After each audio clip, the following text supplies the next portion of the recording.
What's up, soldiers? Chris here, CaribbeanPot.com. Always a pleasure having you guys here in the kitchen with me. Top of the morning, ladies. Anywho, salted pork with cabbage. This is a dish.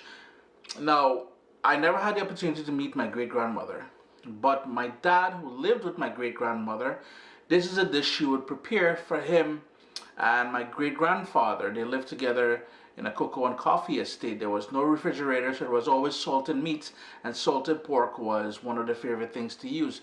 If you're not into the whole pork thing and you wanted to use some smoked turkey, you can certainly do that. If you can't get salted pork, you can use bacon, pancetta, anything with a bit of flavor. All right, vibes it up, man.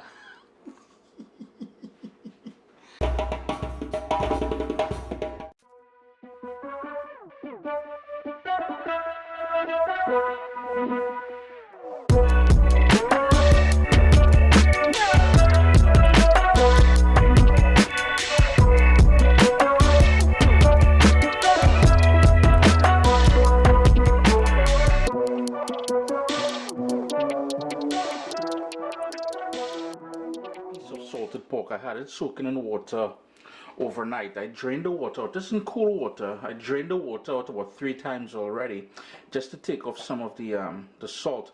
Now the bit of fat that you're seeing there, I'm keeping that.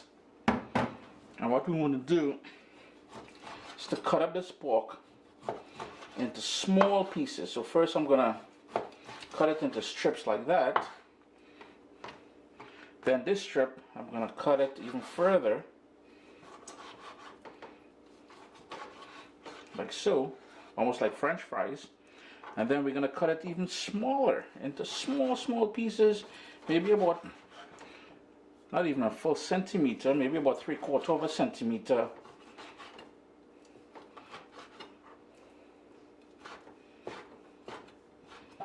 So my pieces of pork are all ready there. Now I'm going to finish working out on that. I've got a nice wide pot, relatively deep as well, on a medium-high heat.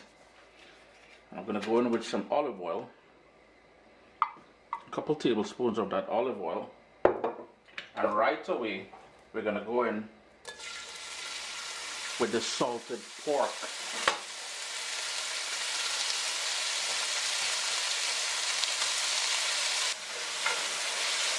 Turn your heat down to medium, give everything a quick stir, and let some of that fat, and this is why I asked you guys to leave some of the fat on, or most of that fat on, because we want to render out some of that fat, and that's going to help create some lovely flavor. And we want to brown the pieces of pork. If you notice, I didn't overcrowd the pan as well, because that's going to cause it to boil, and we don't want it to boil, we want it to brown.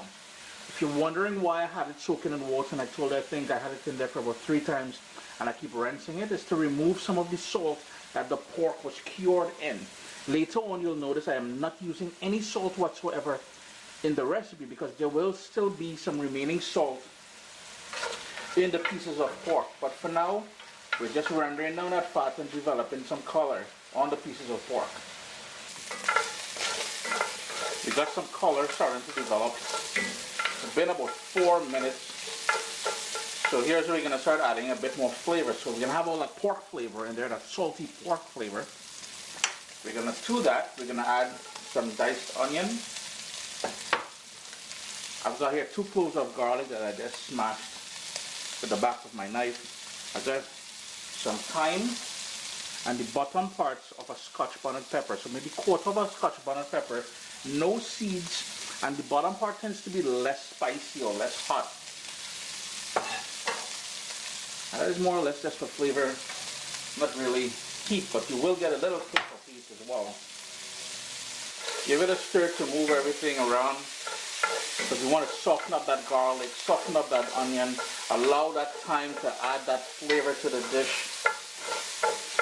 And here's the thing, if you wanted to add about 1/2 teaspoon of your favorite curry powder to the dish, I would add it here. My great-grandfather, according to my father, my dad, he didn't like curry. So my great-grandma never used or never cooked with curry.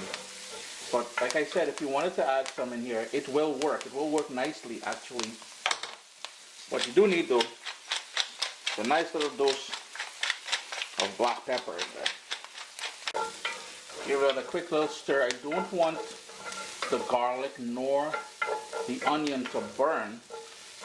So with my heat still on medium, here's where I'm going to start adding the chopped up cabbage. And the full list of ingredients that I use here today will be down in the description of the video. And the recipe, the printable recipe, will be on CaribbeanPot sooner or later. So the washed chopped cabbage is going into the pot now.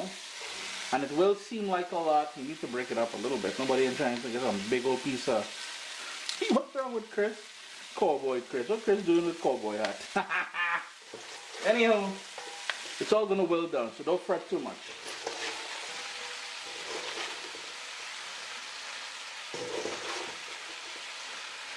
What I would recommend doing here at this point is to put the lid on the pot to allow this to sort of steam saute just for a little bit. It'll be easier to stir later on.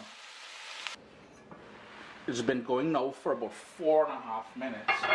I went in already and I gave it a stir, and if you guys recall, I said everything's going to wilt down, and that is exactly what is happening here. And you'll have two ways to personalize this. One, cook it to the sort of texture that you like cabbage. In my case here, all I'm doing is about 3 more minutes with the lid on, and then I'm going to do maybe 1 minute with the lid off to burn off any of the sort of liquid on the bottom. And taste it for salt. Remember, I said I am not adding any more salt because I am on a low sodium diet. Now what I did find in the fridge, Kiana was cooking over the weekend and she left back some orange bell peppers there, and that is just about 1/4 of a large pepper. Why not add it in there, you know? Give it a stir. We want those peppers to add some flavor, to soften up a bit and to cook basically. And you know, as I said, if you're not into the whole pork thing, if you wanted to do smoked turkey, salted beef, salted codfish, all of those things work. I believe I may have a recipe with this, with salted cod already on the website. So you may want to check out CaribbeanPot.com.